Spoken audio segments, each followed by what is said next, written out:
Pak Yeromoi, selamat siang. Siang, selamat siang. Bapak dari dari kantor pemerintahan desa di Kabupaten Kupang. Sebagai apa, Bapak? Dinas PMD Ya, sebagai Kepala Bidang Kelembagaan dan Pengembangan Partisipasi Masyarakat. di Dinas PMD Kabupaten Kupang. Dinas PMD Kabupaten Kupang. Bagaimana langkah ke depan PMD Kabupaten Kupang, Pak Yero? Bagaimana langkah ke depan PMD Kabupaten Kupang untuk memonitoring desa-desa khususnya di Kabupaten Kupang? Tanggapan Bung bagaimana? Ya, kalau kita konteksnya kegiatan sosialisasi. Ya, Karena kalau bicara tentang desa-desa itu kan kita ada beberapa bidang. ya, Ya, ada beberapa bidang. Ada bidang Pemdes, ada bidang kelembagaan, oh ya, ada bidang UM. ya. Sehingga kalau ada kata kita bicara khusus terkait bidang terkhusus hari ini, kegiatan hari ini tadi itu. Ya, ini kegiatan hari ini tadi kegiatan apa? Kegiatan sosialisasi peraturan Bupati tentang pedoman pembentukan dan pengembangan desa kelurahan inklusi. Inklusi. Ya, artinya dilakukan sosialisasi terkait dengan terbentuknya peraturan, sudah dibentuknya peraturan Bupati tentang pedoman pembentukan dan pengembangan desa kelurahan inklusi tahun 2025. Ini seluruh kepala desa kok diikuti kepala desa dengan lurah-lurah. Kepala desa dan seluruh lurah dan seluruh camat. Kenapa kita menyampaikan terkait sosialisasi itu? Karena Perhub itu sudah Perhub itu sudah ada, sudah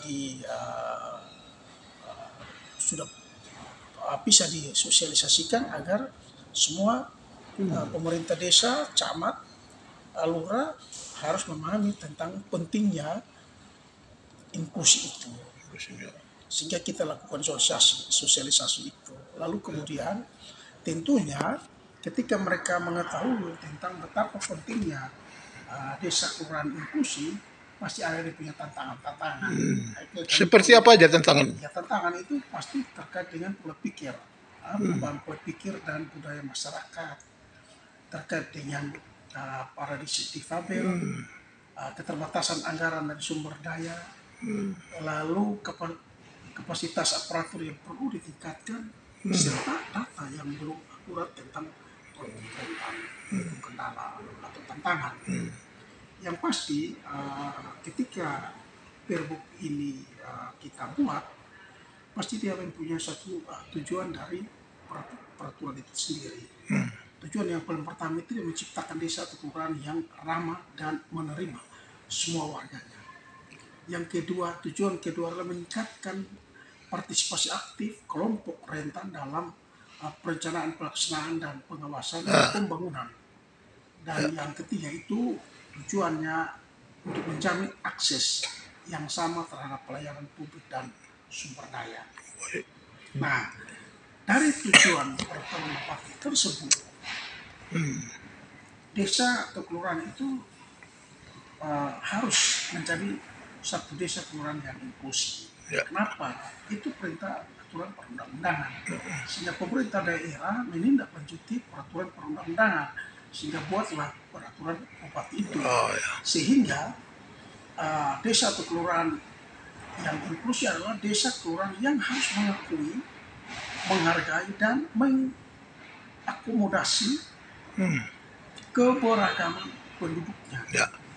Serta memastikan setiap individu memiliki kesempatan yang sama untuk berpartisipasi dan mendapatkan manfaat dari pembangunan. Oke, terima kasih. Ini terakhir, Pak Yero. Ini mungkin Pak Yero sebagai kepala bidang di kantor pemerintahan desa Kabupaten Kupang. Ya. Jadi akhir-akhir ini Pak Yero melihat ke depan ada beberapa desa yang masih tertinggal atau ada yang maju setengah, ada yang belum. Kira-kira tanggapan Anda bagaimana? Ya, kalau kita bicara kemajuan desa itu kan tergantung pemimpin desa. Kreativitas dan inovasi dari seorang pemimpin di situ akan terlihat apakah dia maju atau dia mundur, dia berkembang atau dia stagnan. Tergantung pemimpin desa itu sendiri. Oh ya. Inovasi desa yang dapat menciptakan progres yang baik Progres, ya. pada desa itu sendiri. Betul. Nah, itu kuncinya ada di situ. Kerjasama berkolaborasi dengan lembaga kemasyarakatan desa, RT, RW, LPM, Karang Taruna, Posyandu, PKK, lembaga adat. Dia harus berkolaborasi karena itu merupakan lembaga-lembaga yang sudah disiapkan oleh pemerintah pusat berdasarkan aturan perundang-undangan.